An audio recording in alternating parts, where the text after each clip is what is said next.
All right, hello everybody. Welcome to today's Book of the Day show.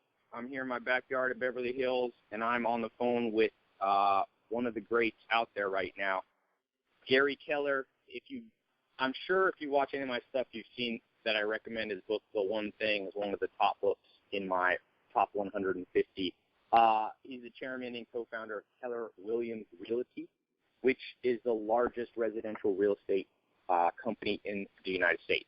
And in addition to that, which is an amazing feat, he's also gone on to sell 1.5 million books and be a New York Times bestseller. So we're going to be talking about all kinds of stuff. We're going to be talking about how you focus, the power of focus in a distracted world. And then we're going to go, for those of you in the accelerator, we're going to have some sections on building companies, marketing. You don't become the number one in the United States in anything unless you're good. So, Gary, thanks so much for being on today's call. You're welcome. And I hate to correct you, but actually number one in the world. Oh, number one in the world. Okay. Yeah. Awesome. Well, that's better. And I hate to correct you again, but it was over 2 million books sold. Okay. I'm reading from the back of this cover of this book, so I need to know. Yeah, that's outdated. See, that's 2 years old. Well, so it sold another 500,000, so 2 million. That's amazing. Yeah. So let's jump right in. I like to do the best stuff first. What I love let's do it. Let's talk about the power of focus in a distracted world, and I'm just going to let you talk because you're the master. Well, ask me whatever you'd like to know. I mean, the truth of the matter is that most people don't understand focus. They think it's a concept instead of an action item, and so they talk about it, but they don't actually do it. What's the reward for being focused? So let's say somebody here listening on a 1 to 10 considers themselves a 6. They can focus, but they're not the most focused person in the world. If you could move them, what you talk about in this book, and they could move themselves to a 9, what have you seen tangibly change in your life and other people by becoming more focused? Well, focus is very brutal because I'm going to say, well, what's your goal? What do you need to accomplish? If there's one goal of all the goals that you've set for yourself right now, what's the one that matters most, such that by doing it, everything else would be easier or unnecessary, and you'd be happy with the accomplishment of that. And that's going to force someone to set a priority. Most people set priorities, and I don't understand that. If priority means doing the most important thing, how can you ever have priorities?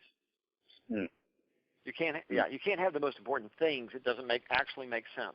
So we have a priority. So I'd ask you, what's the most important thing that you can do such that by doing it, by accomplishing that goal? And you're going to give me an answer. You're going to ultimately say, well, if I can only do one, I'm going to do this. I say, okay, that's all I want. I want you to do one. I want one goal accomplished. What is that? And you're going to give it to me. And I'm going to say, great. Now, based on that goal, when you look at all the things that you could do in order to accomplish that goal, what would be the one thing you could work on right now that if you got that done, everything after that you need to do would be easier or unnecessary? And you're going to give me an answer. And I'm going to say, well, let's just stop right there. Now, let's go to your calendar. Now, how many hours a day do you think it's going to take that you're going to have to focus on to get that one thing done in order so we could get on to the other things? And you're going to give me a time, and I'm going to say, oh, great. So what time in the morning can we start at that? And you're going to give me a time. I say, great. Can we block out 4 hours to do just that, or at least 3 hours? Can you give me 3? And you're going to say, sure. I say, okay, great. Can you give me a plan? What's the one thing you can do to protect your time such that nobody invades the time while you're doing those things? And you're going to tell me that. And I say, great. Can you implement that? And you say, yes. Okay, great. I'll talk to you in a week. And how often a week later when you talk to people have they actually been able to sit down? Because I find that we live in the most ADD of all times. People can't even 15. I talk about reading a book a day, and people are like, I can't even read a page a day. Do you think? Well, is it discipline? Is it discipline, or people just aren't educated to the value of focus? Yeah. See, I think it's a little both. I mean, I think unfortunately it's a complicated answer. I think number one that people are not educated on the value of focus. They use it, they say it. They're almost anesthetized to the idea of it, and they've never been trained on how to do it. They have bought into the idea of multitasking, the idea. I mean, you even hear stories that research says that women are better at it than men, and you go, well, if multitasking is getting nothing effectively done, I don't think anybody wants to be known famously for being that good at it. Right. I think that's it. I think at the end of the day, people aren't just committed. I mean, if you ask me, say, well, do you have things that matter to you? Say, yeah. Well, how much do they matter? Do you want to master it? Do you want to be really good at it? Do you want it to change, to be so good at it that it defines and changes your life? Well, yeah. Okay, well, you're going to have to focus. Are you committed to doing that? So the biggest challenge that most people have is they haven't thought it through that way, and they're not accountable. I find that most people, their biggest issue is they haven't submitted themselves to accountability. So when you look up and you say, well, these are all great questions you're asking, Gary, I would say, yeah, well, who's asking them that question?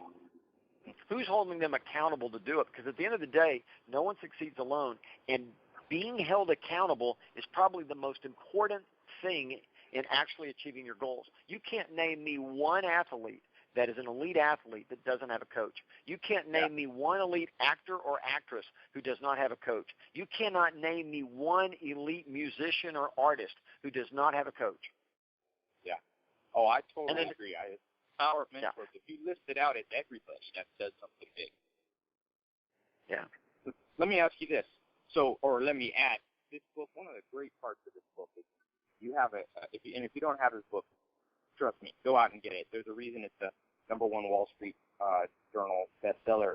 You talk about embracing the chaos, and so I think part of the reason in my life that I haven't been as focused is because the second you focus on one thing, a few things start to fall apart, and our natural tendency is to freak out and go, well, okay, I'm not. Let's say, for example, you focus on your business. Well, all of a sudden, you're not washing your clothes as much. All of a sudden, maybe you don't have time to cook as awesome of meals, or maybe go out to restaurants. So you're like, oh, my social life is failing.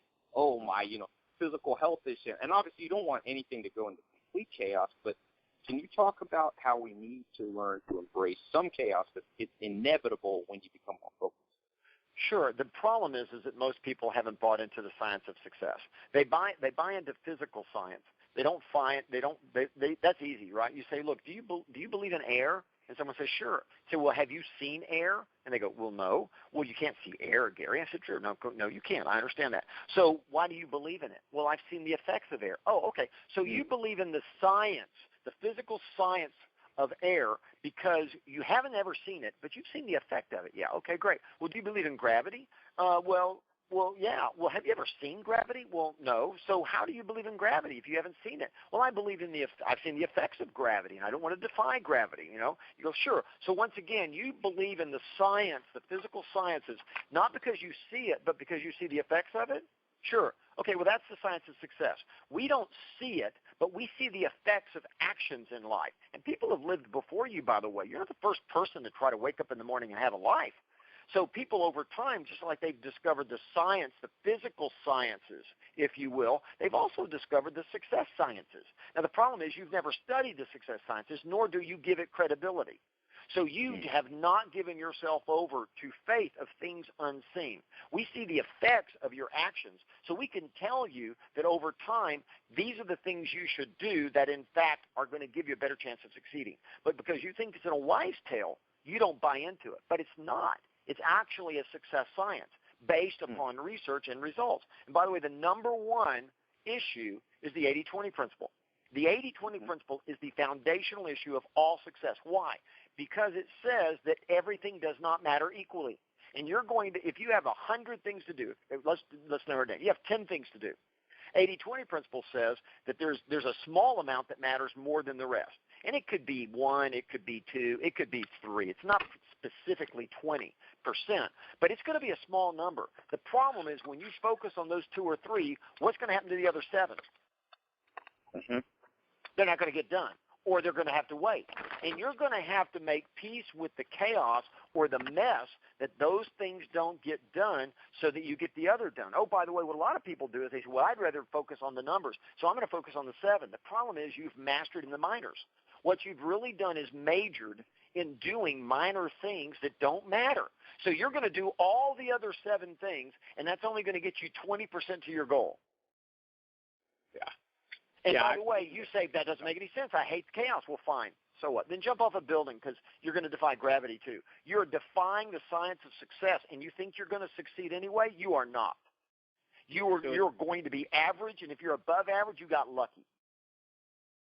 So basically what you're saying is you better embrace the 80-20, which comes with it, this chaos, because there is no other option except a mediocre life. So that is a good way. Well, that's right. And the biggest reason, and here's what happens is, that only happens in the beginning until you have enough money to hire someone to mow your yard, and then your yard looks good again. And then you focus and you get a little more money, you hire someone to help you with their house. Now your house looks good again. And then, by the way, you hire someone else, you make a little more money because you're focused and you're doing the right things. And the next thing you know, you have enough money to hire an executive assistant, and they help you, so all of a sudden your office looks neat. And it keeps going. It's a leveraged game. What I tell people is you have not mastered the concept of leverage. So, look, did you build your car this morning? No. So you understand leverage. Right? I mean, you didn't make your clothes. You didn't get this morning and actually go and hunt your food before you cooked it or grow your food before you cooked it. So you're already leading a leveraged life. So you need to understand that you're going to apply the 80-20 principle, and then when you get money into your possession, instead of buying more possessions, you're going to buy leverage to clear up the chaos. So you don't have to live in chaos that long. Right. Now, somebody listening, a mother, a father, somebody working 2 jobs, somebody who wants to keep and maintain physical health while making gains financially, while having a semblance of a social life, while having some time to themselves to be happy. In reality, even when you follow the 80-20 rule, nobody literally does one thing all day. So how does somebody... Is it just a here's what I tell my own employees. I get asked that all the time. It's a very common question. Well, how can I do that? It's real simple. When your boss gave you a job description, what they gave you was a lie. And the lie was that if you do all 10 of these items on this list, you're going to be promoted, or you're going to get paid more money, or you're going to be more successful. That's not true. The way that you have a choice. In our organization, we have several hundred employees. If I give you a job description and you try to get it all done, most likely you're going to keep your job at best. You might lose it. And that's the big lie. And now, you need to be in charge of all those things, but here's the reality. When we prioritize the list of the 10 or 20 or 30 items on your job description, you need to realize they're not all equal. Now, if you pick out the handful that matter most and you master those, and you do those so well that someday I come in and say, oh, holy crap, we need you doing, we're going to promote you. We're going to put you as a vice president of those 5 things, and I'm going to hire you an assistant to do the others, and I'm going to pay you more money. So what happens is we fall into this trap early on of taking a job description, and then the next thing you know, we have to get multiple jobs because no one's giving us a raise. Yeah. Yeah.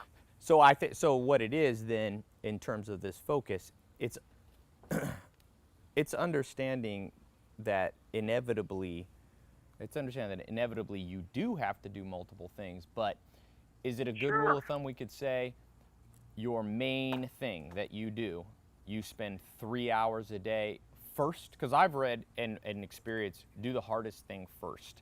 So we know we're going to have to do things. And the hardest thing is not necessarily the issue. It may be hard, but the thing is, do the most important thing first, not the hardest thing. Right.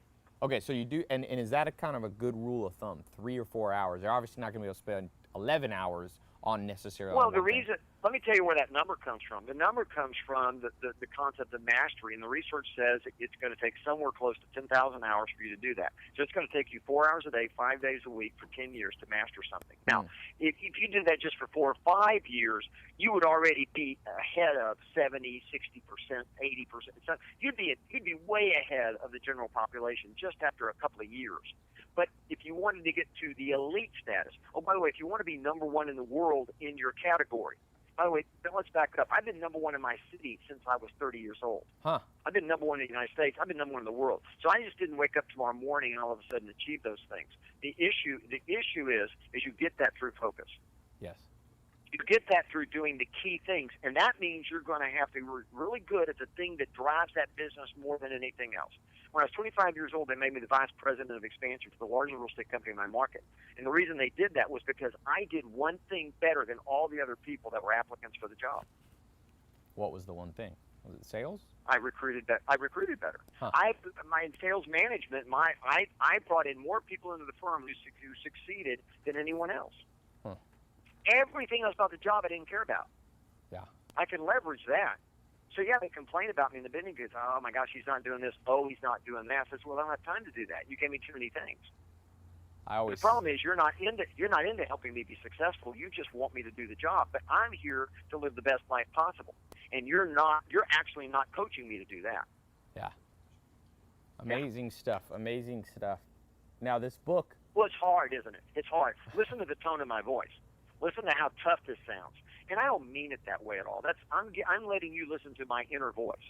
This is the way I talk to myself, because this is the harsh reality, or the tough reality of making decisions. Less is more. You're not going to succeed by doing everything. You're going to succeed by doing the most important thing. Yeah. All right, so Gary, just people listening here, I like to put this out free for people to find out about your book. I'm about to talk with Gary privately for all of those of you in the Accelerator program. Gary's going to talk on the things you need to know about making money in real estate, how it should be part of your portfolio. Then those of you in the Accelerator, the entrepreneur level, we're going to be talking about how to build a real estate investment business, okay? Not just having a few properties. And lastly, we're going to talk about marketing persuasion for those of you in the highest level. So make sure, if you're not in the Accelerator, there should be a link here you can click. Or take you to my website, explain how the Accelerator works, okay? This is the premium program. I like to put out stuff free, but for those of you really interested, we have these premium level stuff that I have too. So I'm just putting that out there. All right, so click the link, or you go to tylopez.com and you'll see the link there called the Accelerator.